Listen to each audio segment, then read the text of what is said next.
Well, welcome back to the Morning Report. And this is day two of the Great American Rebuild.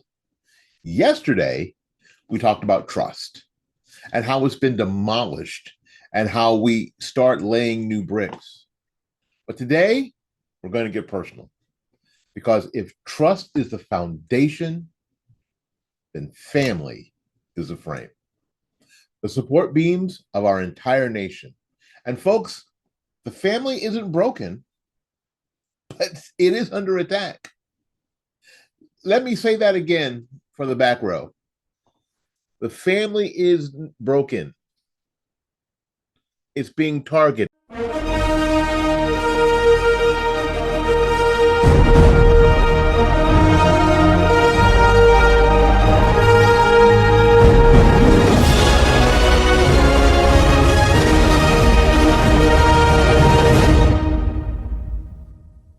Once upon a time, Americans saw the nuclear family as ideal, not a punchline.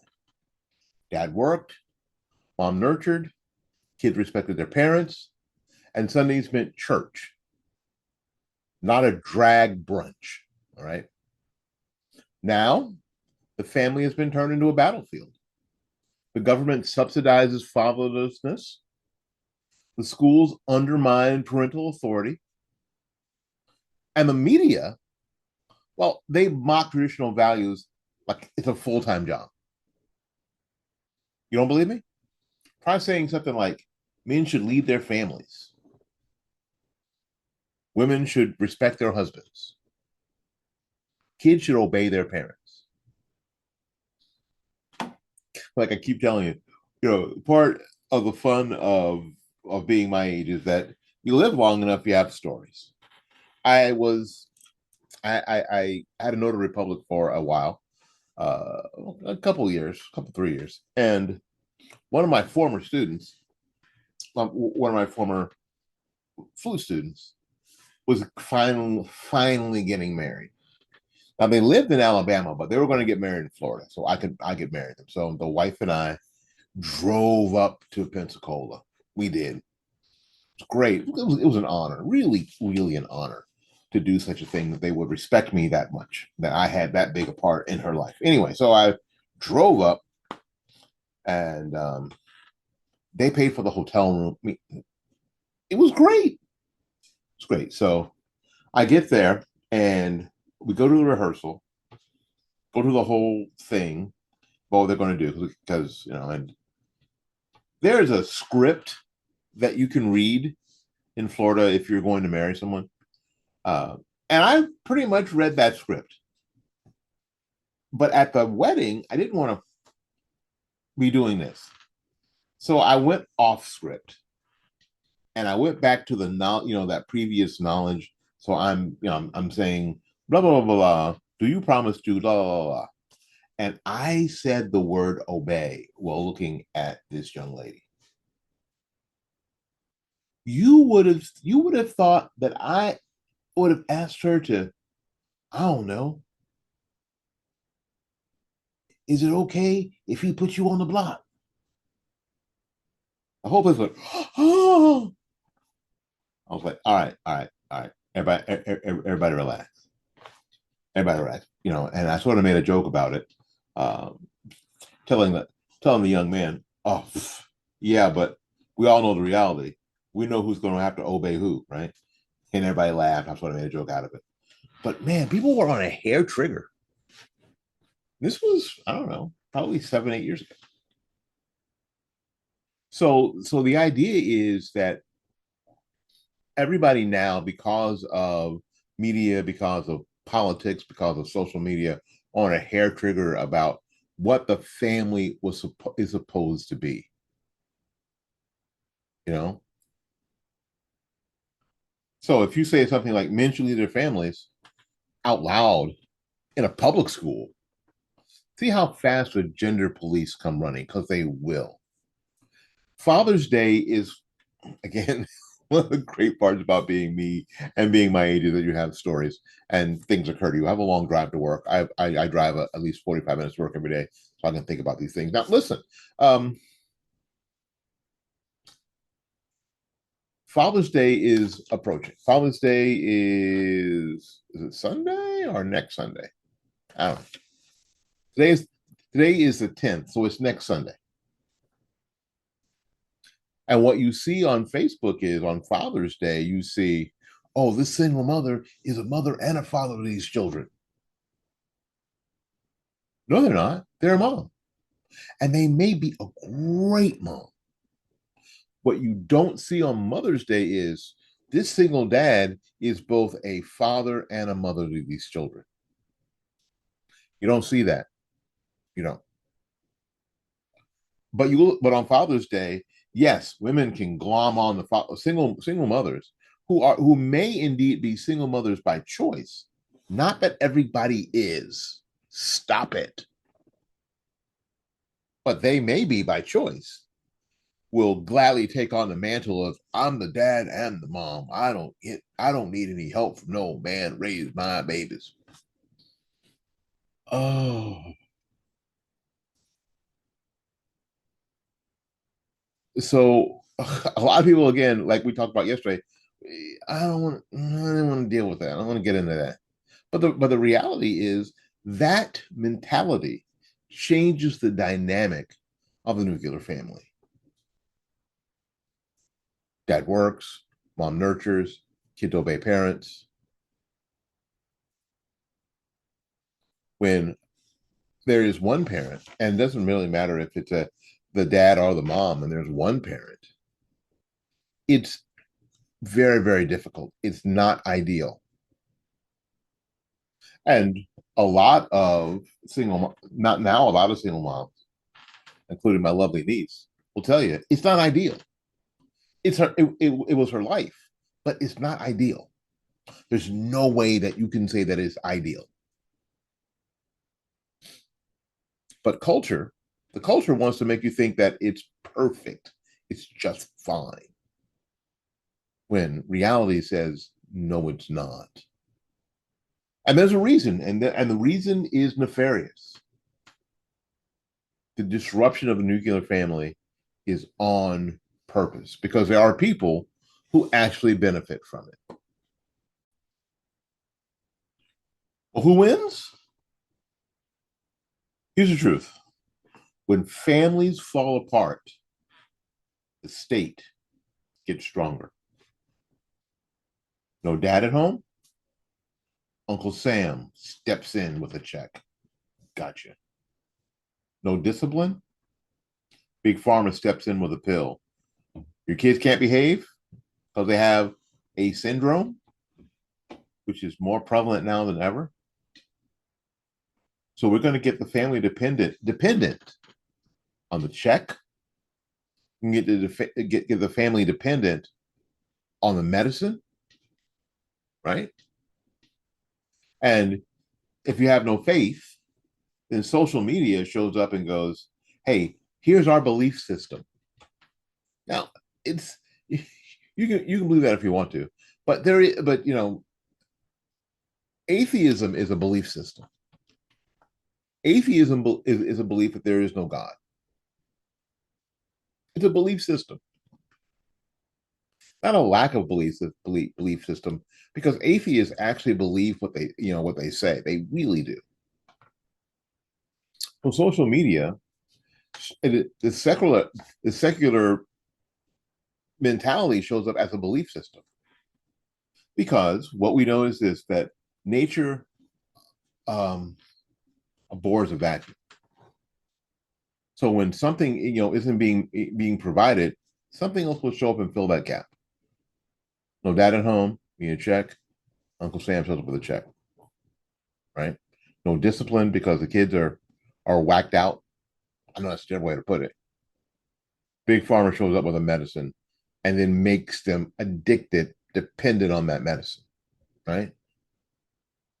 Social media has shown up when there is no belief system and provided one for you, for us, for y'all. And the leftists figure this out. This is why they push policies that reward dependency and punish self-sufficiency. Now, when I worked Story time. Oh, the cup. Uh, it was in the cupboard yesterday, and I took it out. I'm taking a break, and I wanted to take some coffee to work with me. And then my wife asked me if I knew where this cup came from, and I didn't. It was my brother-in-law who passed away a couple of years. It was his coffee cup that he used at home. And so when we went to visit the last time or time before that, um,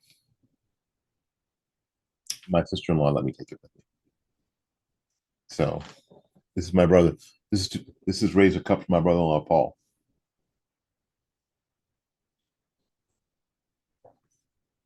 A good dude, man, such a good dude. We miss him in our family. Um, anyway, when I was at Florida State University working at Pizza Hut, I did. I had the hat, had the little red thing, the we're working around all these ovens and enclosed that if they caught fire, they would be melted to our bodies in seconds. All that polyester. I'm just like, it would have been very bad. Nothing was flame retardant. But in any case, there were young women who worked there, single moms, who had decided who had to decide. I was going to say who had decided, but had to decide the number of hours they worked versus if they work too many hours, then their benefits for them and their children will be decreased. So working for yourself, trying to pull yourself out, was punished. It wasn't rewarded. Like there wasn't a system that said, "Hey, listen, if you work full time for a year, we are if you can find full time employment for a year or 2 years, even 24 months, we are not going to cut your benefits because what we want you to do is to be able to save that money and get out of the situation you're in, and we're only going to give you benefits at this level for 36 months. At the 37th month, we're going to back down to the level we were before, but because you're working full time, we're going to actually increase your benefits to help you get out of this habit trail." I know. I know. Doesn't it seem like a great idea? No, no, no, no. Because the system, the left, and the people who run the system need that bomb to fail. They need that person to fail. And what that person has to do is take a leap of faith and work and get off of public assistance free fall, which is scary, has to be frightening.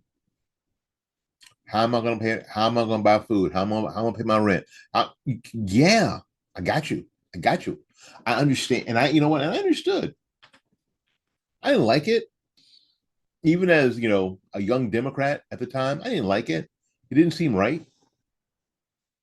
It was part of my transitioning. It didn't seem right, but I understood.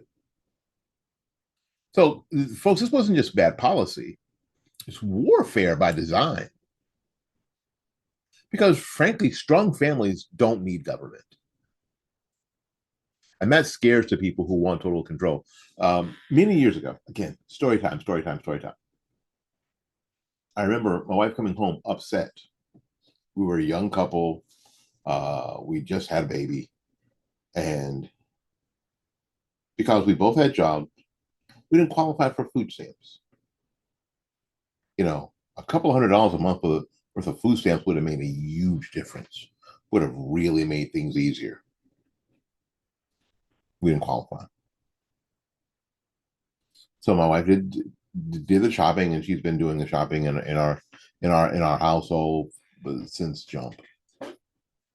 Uh, but she went one day. I don't know if she remembers this. One day she went, and she saw these people in front of her with all this meat and stuff. I guess they were probably gonna have a cookout. All this stuff, big old pot. I mean, your buggy was just full of crap. And then they pull out this is the old day. They pull out their little booklet with food stamps. Now we're working two full-time jobs, three actually, because I had two.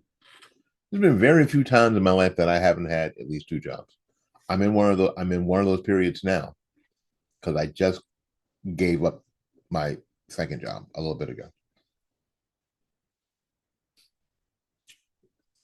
There's been very few times that there hadn't been three jobs in our household. Very few times. And she was pissed off. She was upset. So much, in fact, she came home and told me about it. And it's a story that I've never forgotten because I think that it sort of nails down what the problem is. How certain things get rewarded and encouraged, and how certain things do not. And you had to ask why.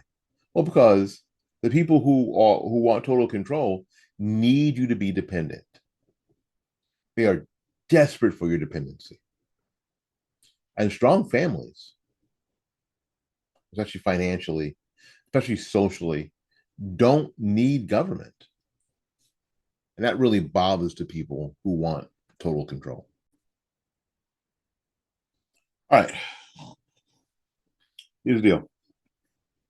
And here are the numbers that unfortunately are true. Now, again, it's going to be Father's Day next Sunday. So you may be hearing these again. Children who are raised without fathers are 5 times more likely to live in poverty. 5 times more likely to live in poverty. They are more likely to commit crimes, drop out of school, suffer from depression. We wonder why we see so much depression. Marriage rates are at historic lows because the system doesn't reward marriage. While cohabitation, living together, having a wifey instead of a wife, which allows either person just to get up and leave whenever they want, or in the industry my wife's in, she sees this all the time where unmarried people it is on the list of stupid things you can do. It is it's if it's not number one, it's number two or number 1.5. People who aren't married to each other, living together, pretending to be married to each other, buy a house. They buy a house. They get into a legal contract for a 50 or excuse me, a $500,000 home. And it's 15 or 30-year mortgage. Now, they haven't gone down to the justice of the peace and bought a marriage license to commit to each other, but they'll commit to a half a lifetime, a third of a lifetime of a mortgage payment so they could live this fake lifestyle. They may indeed have children. I remember teaching, and it seemed like nobody in the house had the same damn last name. So the child's name is, I don't know, Billy Smith. And then Randy Johnson is the dad, right? And you're like, so this is your dad. This is my dad. Yeah, it's my dad. So his last name is Johnson. Your last name is Smith. And your mama's last name is Brown?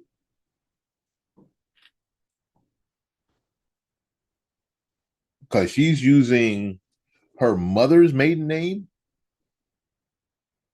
She's not Mrs. Johnson. And you have different kids who all have different daddies and all different last names. If that's not an attack, I really don't know what is. And of course, single parenthood is soaring. As a matter of fact, if you are in cohabitation and are not married to your son or daughter's mother, that makes her a single parent, or it makes you a single parent. Still, sorry, you're not a married couple. I don't care. I don't care how lovely your relationship is. I don't care how long you've been doing it. It doesn't matter to me. But all that matters to me is what's actually the deal. And yet, mainstream media insists the traditional family is outdated. The same people who say, well, the Bible's not relevant to today's society, when it's probably more relevant than it's ever been. So mainstream media and all that says that the trad family, the trad wife, is outdated. No, they're not just wrong; they're dangerous.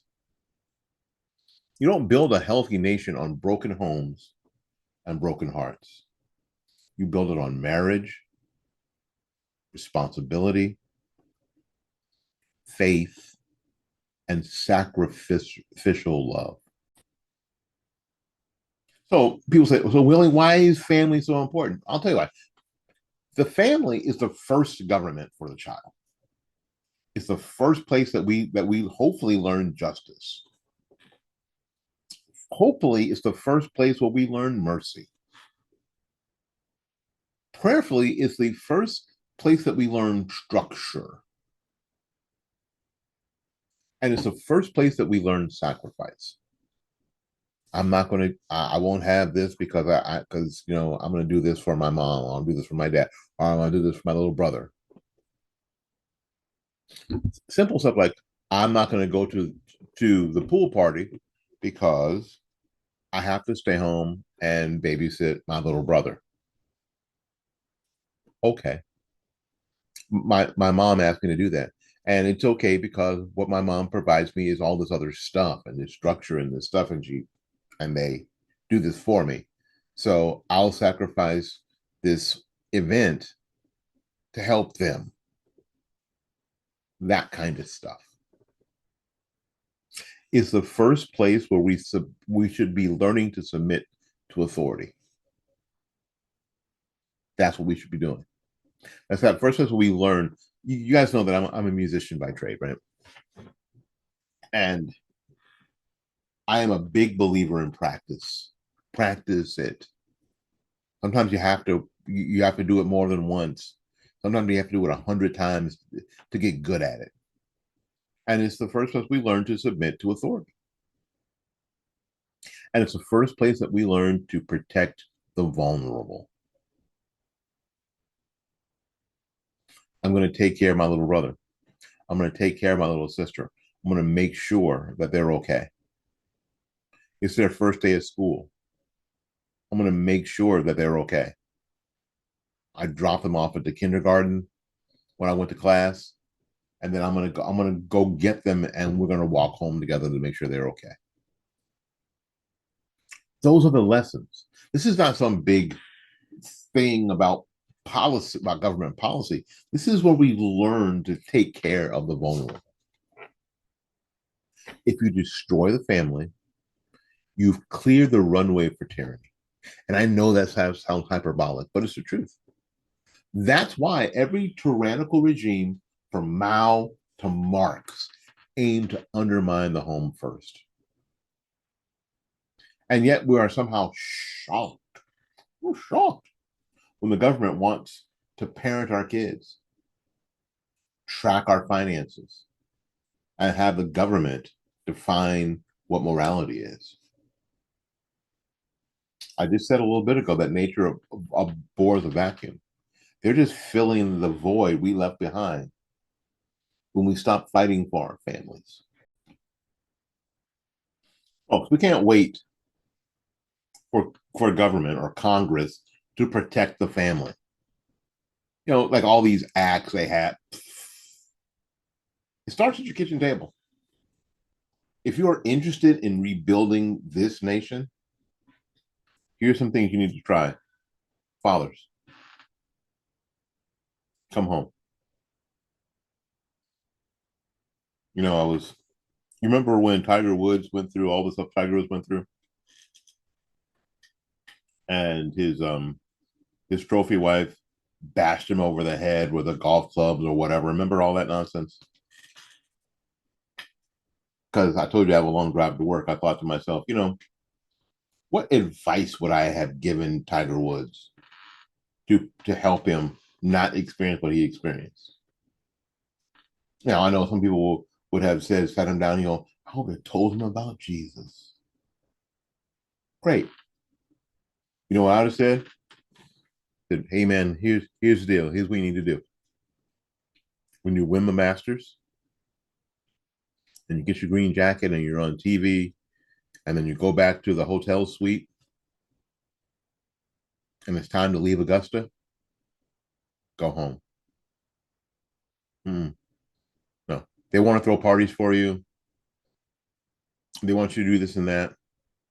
You've got enough money to rent a plane, a jet, a Learjet, a Gulfstream, not a Learjet, my God, a Gulfstream.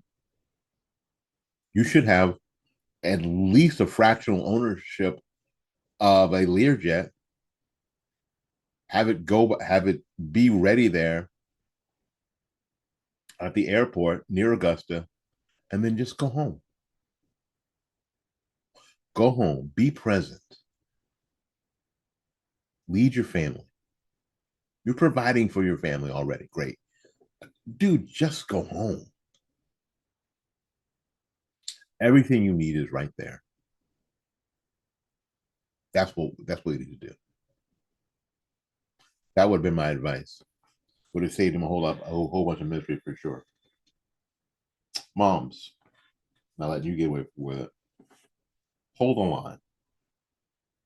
You raise your children. These are your children, not the systems. If you have to limit screen time, then do so. Or at least direct screen time to the things that are going to benefit your children the best. Maximize faith, reading, conversation, chores, whatever it is. However, your child can participate in building the family home, let them do that. Teach them to do that. Date your spouse. Now, and dang it, I don't have it. It's out in my car. My wife fixes my lunch. We've been doing that for about a year or so. She fixes my lunch when I go to work. It's great. It's great. Because actually, if she fixes my lunch, it saves on having to buy lunch, and I'm not hungry when I get home at 9 o'clock at night and I eat the refrigerator and I sit here in this chair and turn into Belo Walo. Right. So it's a lot of great benefits for her fixing my lunch. Just a little sandwich, some chips and fruit. It's good stuff. And now she is done what a lot of people have done, but puts a little note,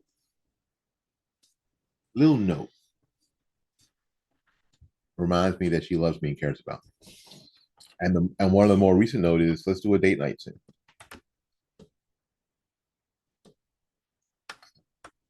I'm going to very soon. Which is why we're doing these videos ahead of time. Date your spouse. Sometimes you have to force the issue because time just doesn't fall into your laps and go, oh, we got this Friday off because the kids have nothing to do and they're all old enough to take care of themselves. We're going to take, an hour or we're going to take 2 hours.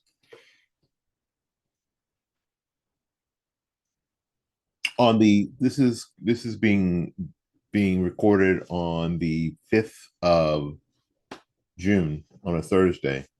Tomorrow on the 6th of June, we've already planned. I'm not working that day. My wife's getting off early. And what we might do was like just go to the park and watch the sunset. Just hang out on a date. Cheap date, but a date to connect, to refresh, to renew, because that's important to our relationship and our family's relationship. Even after all this time, 37 years, but it shows your kids what love looks like. Being affectionate to each other in the presence of your children. I'm not saying throw down, get buck naked on the floor in front of your kids. I'm not saying that at all. But you know what? The kiss, the hug, the embrace, the hand holding, what you want your kids to remember, and how this is how they're going to remember. You're going to remember my parents. Oh my God. PDA, my parents are all over each other because that's how you want them to be too. It shows your kids what love looks like in the long haul. Even as you get older, pray together daily, even if it's going to feel weird at first. Now, and you don't have to have these long, drawn out, sweating, banging on the floor kind of prayers. No, easy stuff.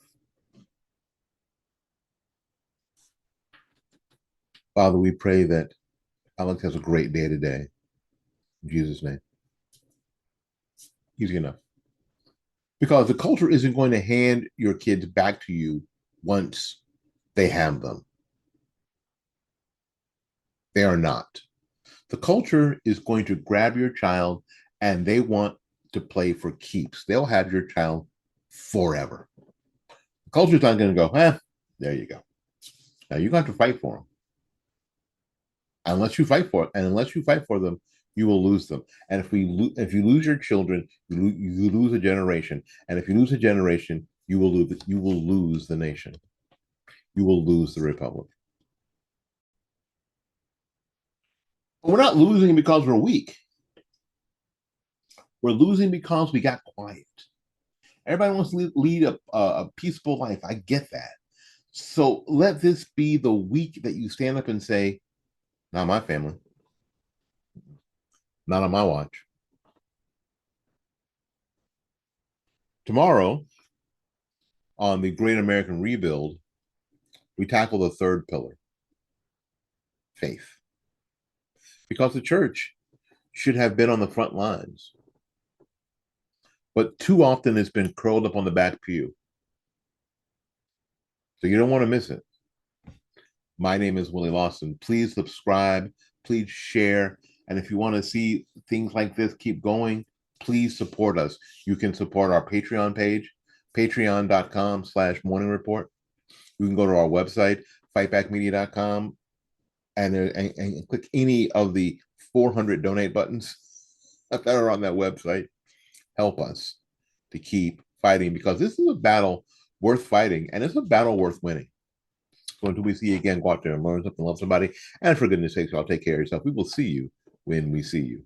Bye-bye now.